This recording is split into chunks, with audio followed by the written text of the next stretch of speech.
Here we are, after all this time, ready to start episode 7. Never thought we'd get to this point, but we made it. And I am hyped because this is one hell of an episode. For this week, we're still going to be using the old content warnings. I'm going to revamp them a little for next episode, next week. Because we are going to delve into some slightly heavier subjects, not objects. So keep that in mind.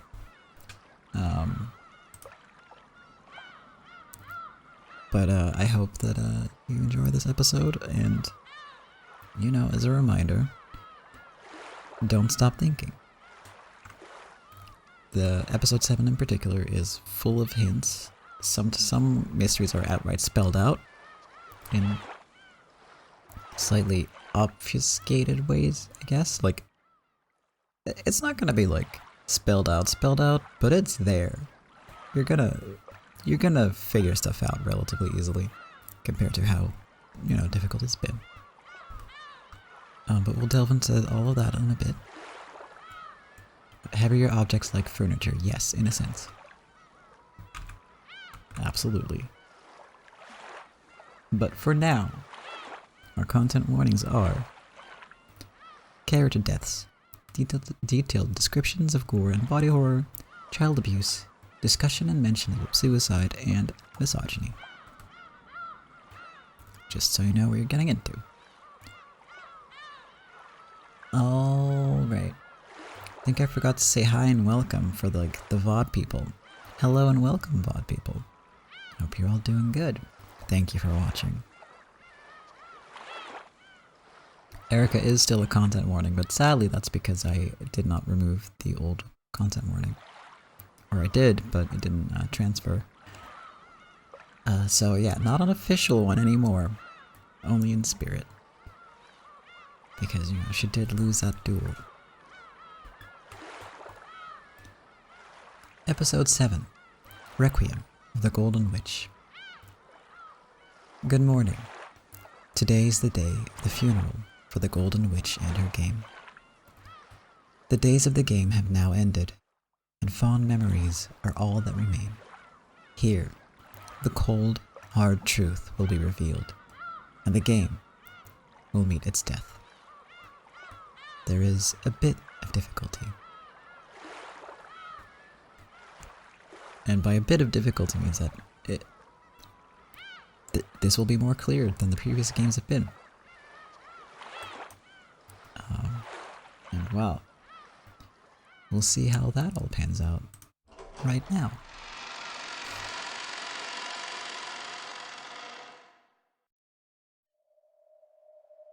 The story is undoubtedly nothing more than fantasy. It could not possibly have any relation to real persons, organizations, places, or events. You gotta own the games. Good thing that I do own the games.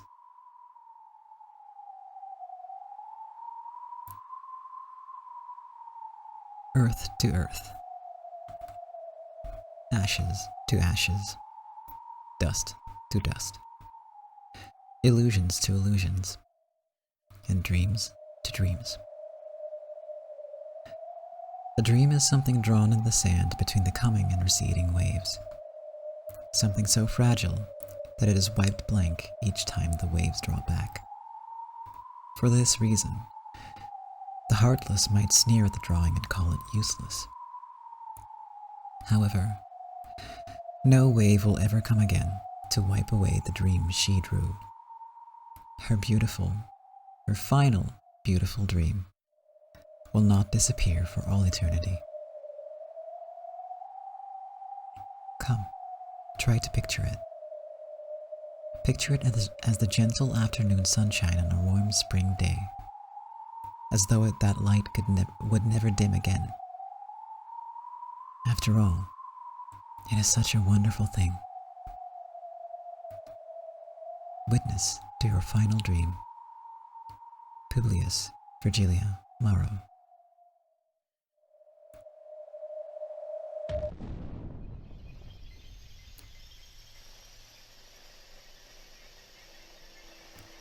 The suspects were gathered in a room, and several inquisitors were reporting on the results of their investigation.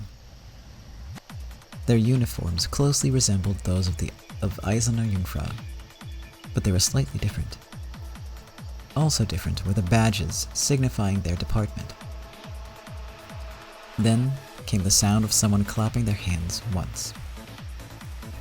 It was the lead female inquisitor. It was her signal that all reasoning had been completed.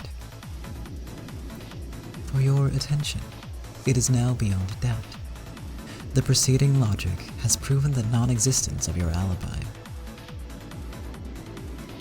At the other end of her pointing finger was a quivering maid with frightened eyes. Her name was... No, that wasn't important. All that mattered now was that she could have freely entered the locked room study where the victim was found. And furthermore, that it had been proven that her claimed alibi for the time of the crime was contradictory.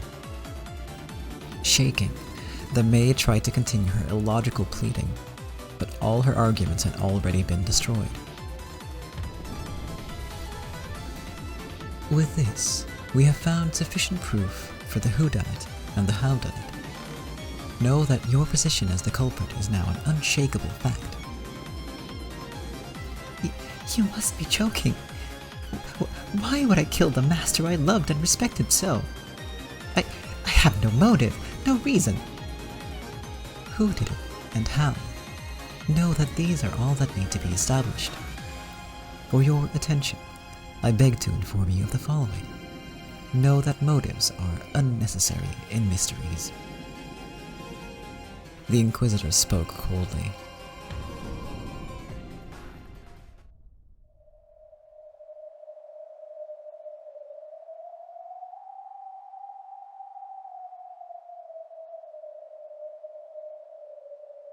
After finishing her witch's prayer, Virgilia stepped back from the casket, which lay on an altar bedecked with many beautiful roses.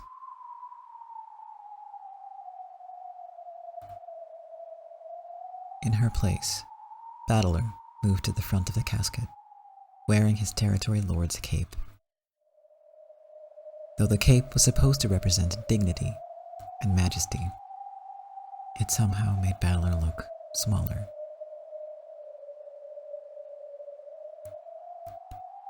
Battler held a book with a majestic binding in his hand. It was a game record that had just been written. Or perhaps it was a tale, a game, or else a fragment. Written in it was the dream that would be more enjoyable for her than any other. Hello, Lulu, welcome to the stream. That you have been here the whole time. Please, if you get the chance, rewind and watch for the second time, I am sure, the previous part, because I am very certain that you specifically will enjoy it a lot. So much that you might want to watch it twice. Hint, hint. Wink, wink, nudge, nudge. You will if you don't forget to do it, that is totally fair. Welcome, welcome, I hope you're doing good.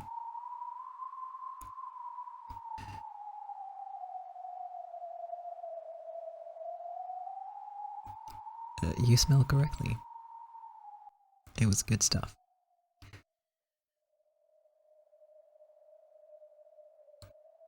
Written in it was the dream that would be more enjoyable for her than any other. Ballard pressed it against his forehead and contemplated for some time.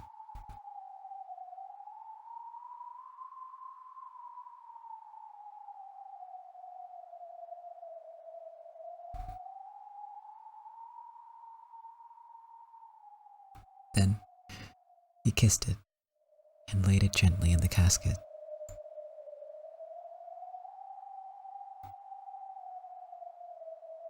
It was placed upon her chest. It made her look like a little girl clutching her favorite stuffed animal as she drifted off to sleep.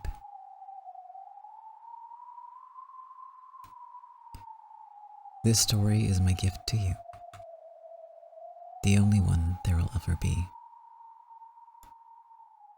This tale will be shut up with you in your casket for all eternity. So no one will be able to read it except for you in your casket.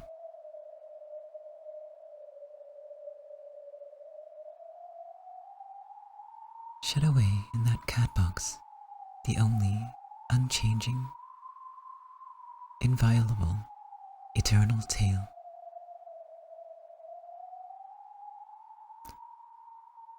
This way, no one will be able to defile her tale. No one can deny it, and no one can argue against it.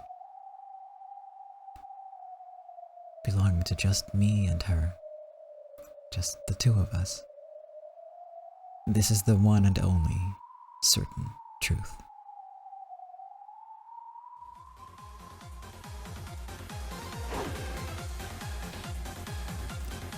That music cutting in though, holy shit, good stuff. Those bastards. A man dashed through a town wrapped in twilight. The daytime hustle and bustle of this charming old-fashioned village, which combined tradition with stylistic beauty and the classic style of the last century, I can read, now seemed like a mere dream. The orange setting sun was already hidden behind the clock tower, and the narrow alleyways were rapidly descending into darkness. As the gas lights began to turn on, they only made the darkness of the twilight stand out all the more. The man sprinted. There was no time. He had to hurry. He'd had several experiments to do and things he had to check, and it had all taken longer than he'd expected. Yes, there's no mistake there. The whodunit and howdunit are all you need in mysteries.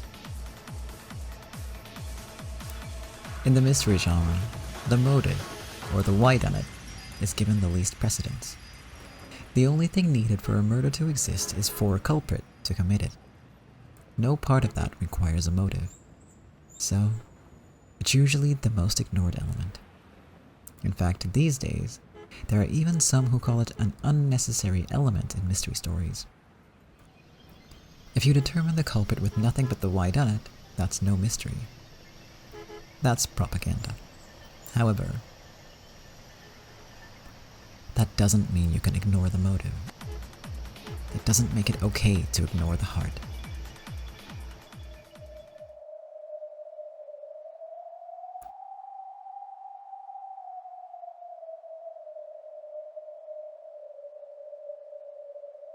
We both know how enjoyable her final rest will be. So, I doubt there is anyone who could disturb it. After all, who could possibly disturb the sleep of a child dreaming with a smile on their face?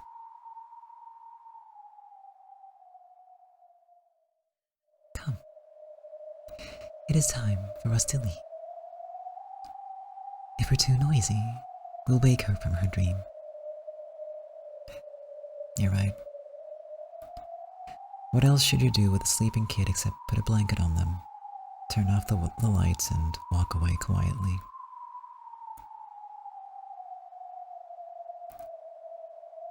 After looking at the casket one last time, Virgilia turned around quietly. Ballard did the same, but then he stopped. He then stopped and turned to face the rose-covered altar.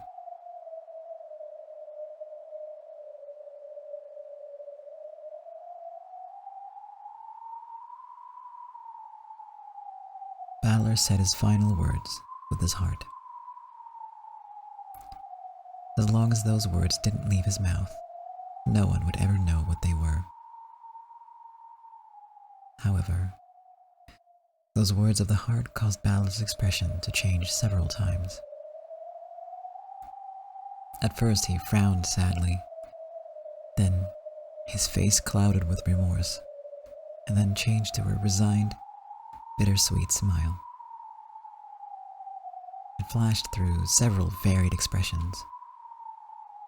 Then, the final expression that crossed his face was, surprisingly, a gentle smile.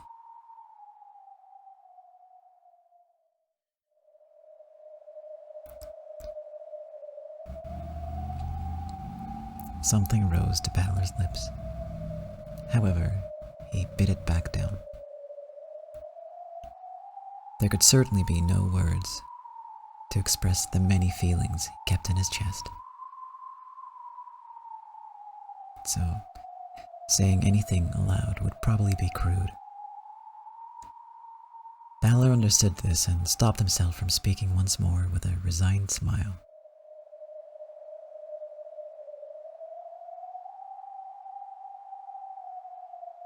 Thank you. Oh, I have done nothing deserving of your gratitude. I'll leave the rest to you. After seeing Virgilia nod back at him, Balor turned away from the altar one more time and left the chapel. Virgilia also disappeared, and all disturbances that might have interrupted her blissful sleep were gone.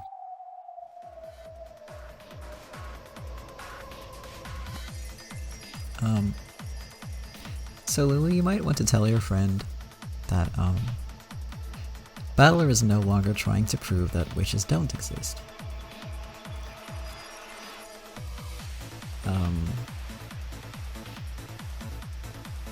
It's more that,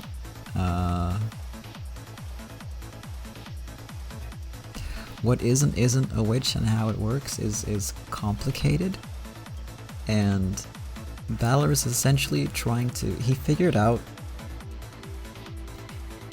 sort of the heart of Beatrice's whole deal.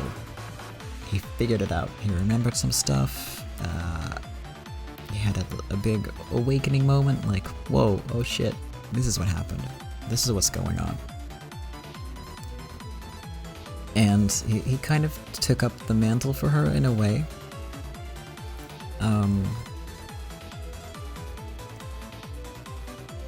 So last episode he wrote a mystery, and it was with a very specific intent that is in line with what Beatrice was trying to do this whole time.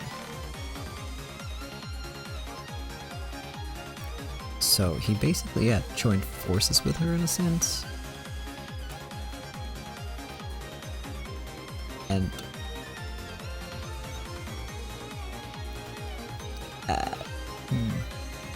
I'm trying to be real careful here with my wording. Apologies for the convolutedness of what I'm saying. Like, it's a bit messy. Because technically, yeah, that he no longer is trying to prove that witches don't exist. He is basically part of the witch crew now. At the same time, witches are potentially more of a like in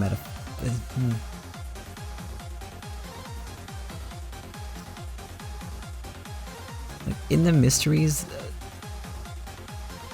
there is like an assumption that all of the tricks could be done by a person, basically. So the intent is less like, oh, we're just gonna say it's magic and say, fuck you, it's magic. I don't have to explain it. No, it's a challenge. Figure out how he did this. Figure out how a human could do it. We'll just say that it's magic until you figure it out, and then you'll have earned, you'll have earned your victory. But to do that, you need to realize a couple of things. You need to pick up on our hints. And also, we are still witches, but that's like on a different level. Yeah, no, I trust that your friend gets it, and that you obviously got this all along. I mean, even I have trouble explaining it at the moment, so... Though part of that is because I know what's coming up, and I'm trying not to reveal too much, so... I get a little muddled sometimes on what we have seen in the game and what is coming up. So sometimes my answers are like outright incorrect because I'm using information that hasn't been revealed yet. Oops. it happens very rarely. I've been very careful. Overly careful, I would say, even. But, it's a tricky split to be in, to not reveal too much and not reveal too little. Yeah.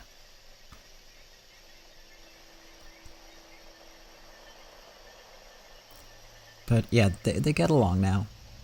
And his goals have changed quite a bit.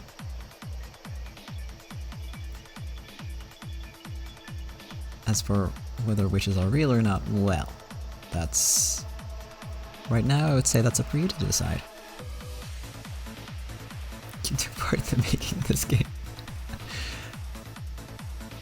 Oh, okay.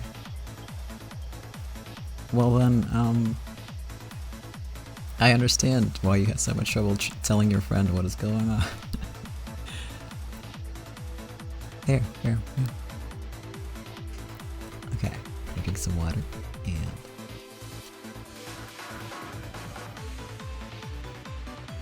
This is one of my favorite songs in the game, by the way. I say that for, like, all the songs, but... Liberator, hell yeah.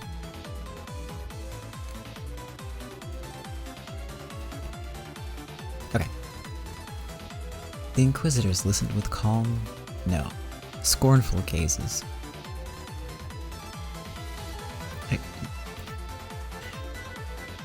You can both get along and be married, okay? Ideally, you're both. If you are married, I mean, ideally you get along, right?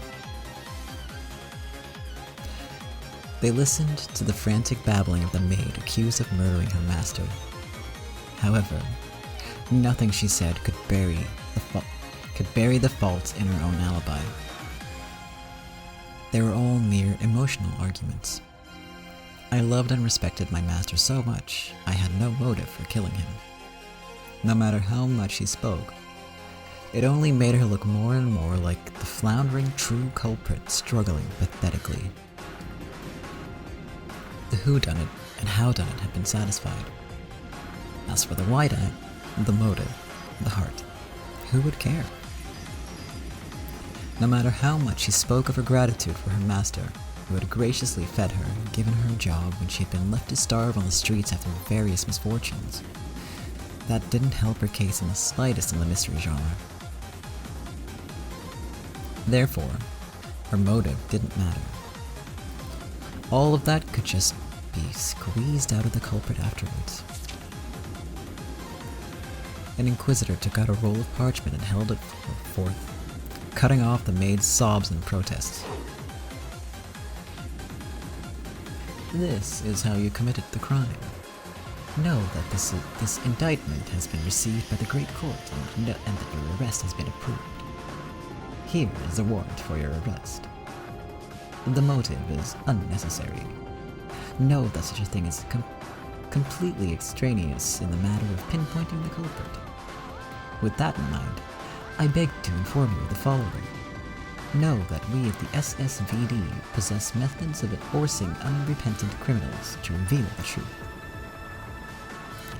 Be advised that with these interrogation tools blessed by the powers of justice, we Inquisitors will strap up your limbs, burn them, crush them, hang you by them, and thereby wring the red truth out of you. It isn't even necessary for you to confess. Aides, arrest that maid. It wasn't me.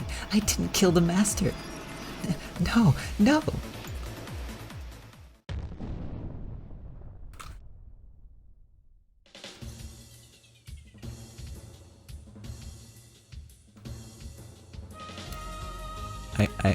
I've been thinking of how to do his voice for a week now, and I failed to land on an answer. I'm gonna have to wing it.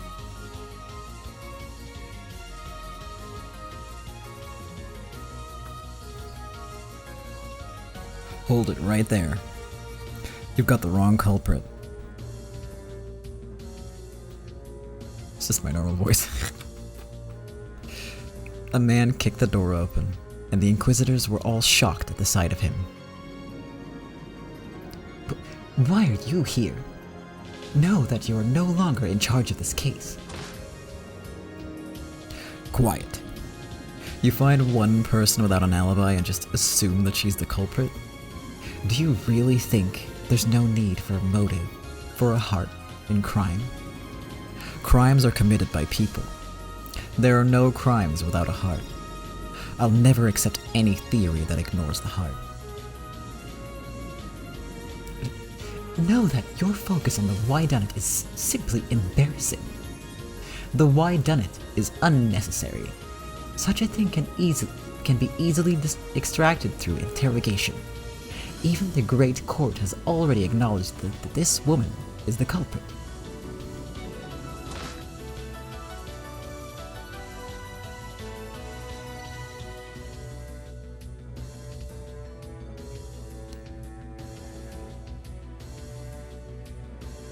The Great Court has heard your argument that the maid must be guilty because everyone besides her has an alibi, and they've mistaken your overconfidence and conceit for wisdom.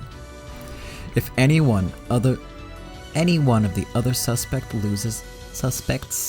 loses their alibi, your evidence so far proves nothing. Just look at how pathetic some of these other alibis are. Did the clock in the reception hall chime midnight at exactly the right time? Did the dog by the back door bark at everyone? So, you managed to prove the maid's alibi false. Congratulations. But does it end there? It may have been possible for her to do it, but does she have any motive at all? Are the alibis for the others absolutely perfect? This maid wasn't the only one with a false alibi. You have to keep on searching if you want to find the others. Was there some sort of grudge against the victim, or some money-related problem? Don't abandon motive. Don't abandon the heart. Dry mysteries where the motive can just be figured out later and worth anyone's time.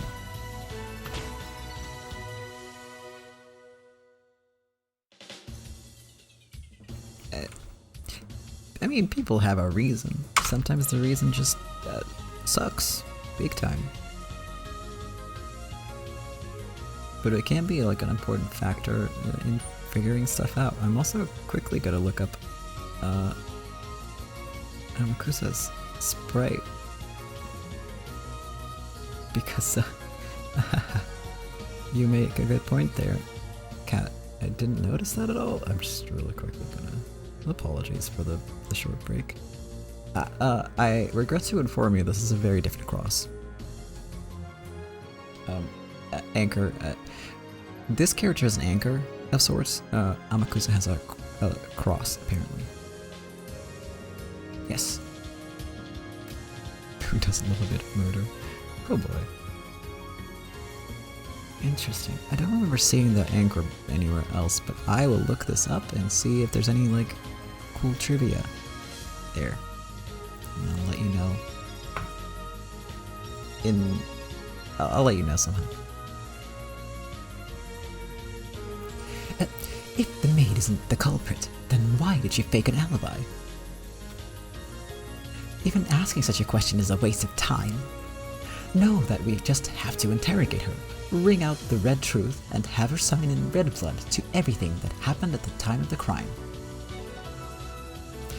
Yeah, you probably can do that. You can just use that torture of yours to squeeze out everything frankly and objectively, as seen from the eyes of God. But you know what? I'll never accept mysteries and theories that lack heart. I have already taken over responsibility for this case. I even have a decree right here. Come now, aides, know that there is no reason to hesitate. I order you to arrest this maid. When she gave this order, her subordinates hesitated, looking back and forth between their superior and that man.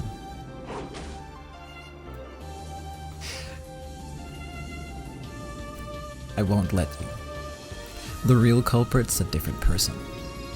It's possible to use motive to find them, and the alibi trick's an old one. You can't forget the heart. There's no need for that. We just have to find the suspicious ones who could have committed the crime, interrogate them, and squeeze out the red truth. on the off chance that they are not the culprit, then we just have to interrogate the next suspect.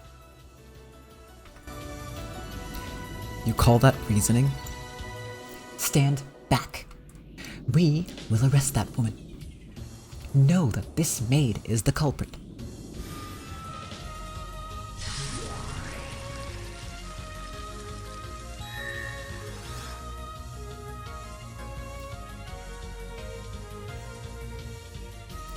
It is forbidden for a servant to be the culprit.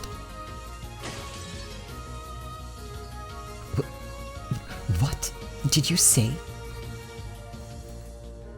The words of power blasted away the aides who were trying to arrest the maid.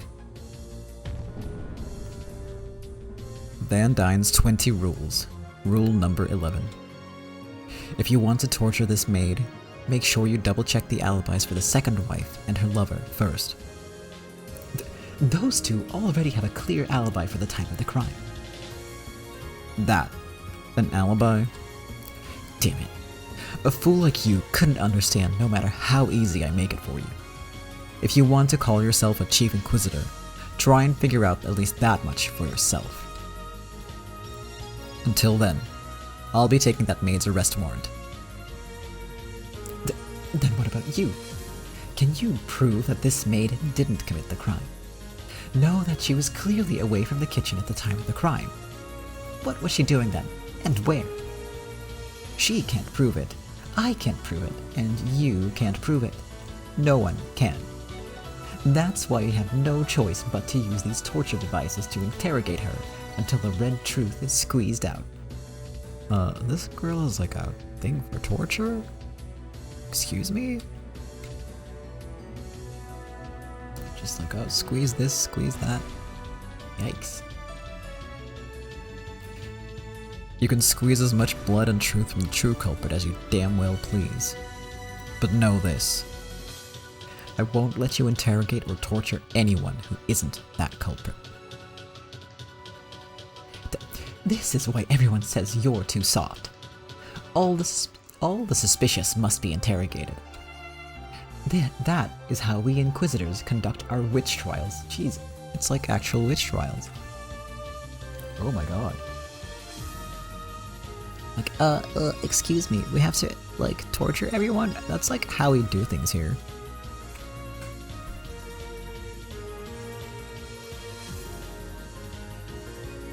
That's right.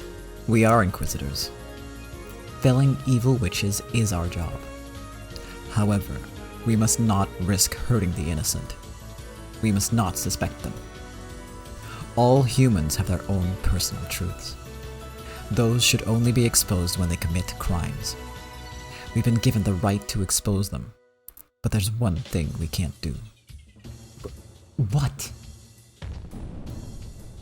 No one, not even God, has the right to expose the innocent truths of those who have not sinned. The maid finally realized that he was trying to protect her. I don't know who you are, but thank you very much. I'm really not the culprit. Yeah, I know. Your boyfriend said he'd be willing to give up everything to prove your alibi. You should thank him. That kid said that honor and reputation are worth nothing compared to you. But if he does that, he'll... It won't come to that. Exposing the secrets between lovers is a job for third-rate magazines. That's not mystery. I'll never allow for heartless reasoning. Then, for the first time, the man's sullen expression relaxed, and he patted the maid's head unreservedly. I'm sure you two will be happy together. Still, meeting together in secret while on the job is hardly praiseworthy. Try to keep that to a minimum. Thank you so much. Thank you so much. These words were heard only by the two of them. The man had learned of her innocence, which could only be proven by exposing the secrets of a pair of young lovers, and he had rushed about in search of a solution resentful of the arrogance of those trying to expose this by forcible means. The point of theory making is not to create a culprit, nor is it to trample the truth in the hearts of the innocent in the process. Heart matters. If you want to play the detectives, don't forget the heart. Forget that, and we're just intellectual rapists. Don't forget it. I can't tell who's groaning.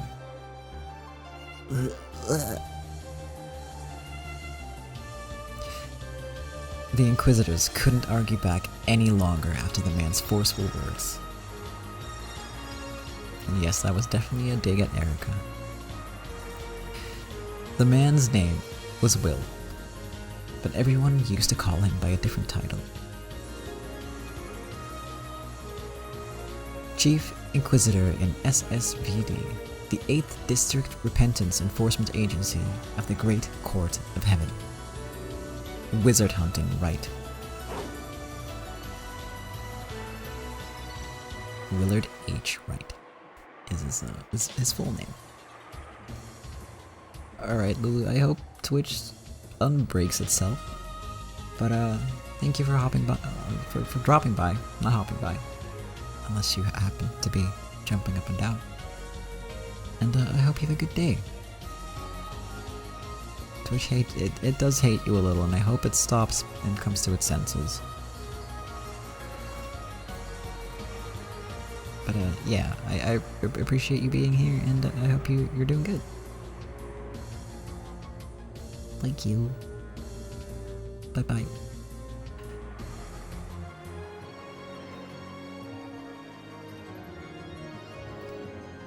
That's the last thing I'm leaving behind for you all. If you want to be the next Willard Huntington Wright, remember it. Never forget.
This is a little bit of a weird place to stop.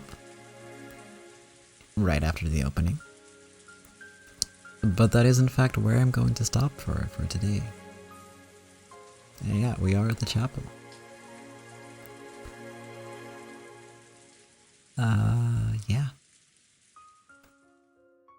The reason for that is I know a long scene is coming up. It's getting a little late here, and yeah, I want to give this the time and energy that it needs. Because it's also going to be an interesting one, shall we say.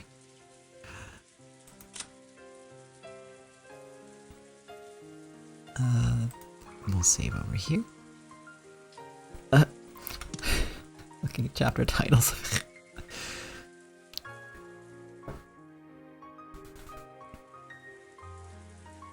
Yeah, the chapel so far has been mostly sort of a prop for mysteries.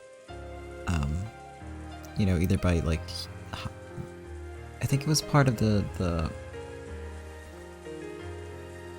maybe I'm wrong. I thought it was part of the, you know, the looping locked room mystery, as well as the murder at the beginning of episode 2. It might not have been part of the loop, but yeah, it's just sort of been there. But now we get to actually go in and, you know, without it being a murder scene. Yay! That'll be interesting. Yeah, I seem to remember that someone is in the chapel, but I don't know.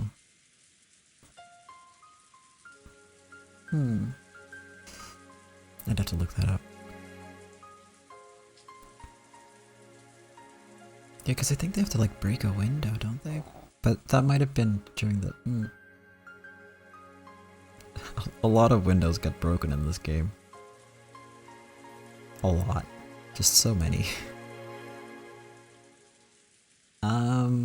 Yes, I do think that's a good stopping place because, yeah, there's gonna be a lot of interesting stuff next time. And this will give me time to, prepare the content warnings I mentioned. Because I'm not entirely sure if they'll be relevant yet or not. And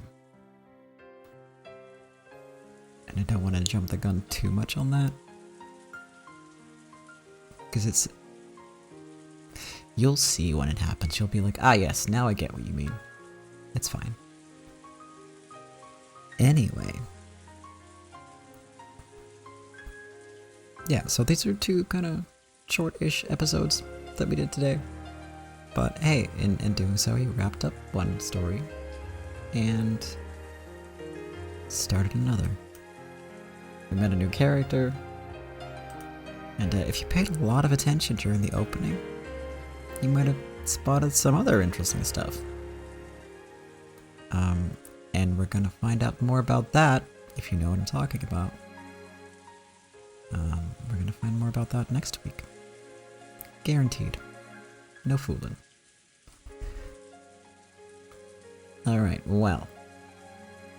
As always, I'm going to strive to have the video up for this as quickly as possible, which means it'll take a while.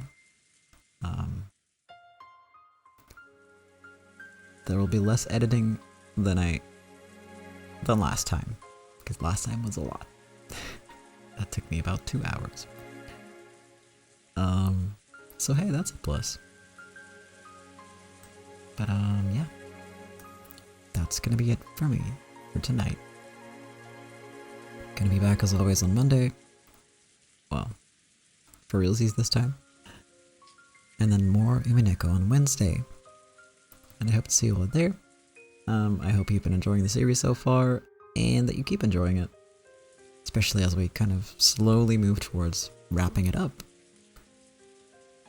Because this is where, you know, this is where we find out the answers to some of the mysteries. This is where, you know, the curtain gets lifted somewhat. And same here, Cat. It's my favorite visual novel series by a mile. Nothing really comes close. Anyway, the music is making me a little, like, nostalgic. Yes. More next week. And until then, have a good night, have a good day, have a good week, and thank you for watching. Bye-bye.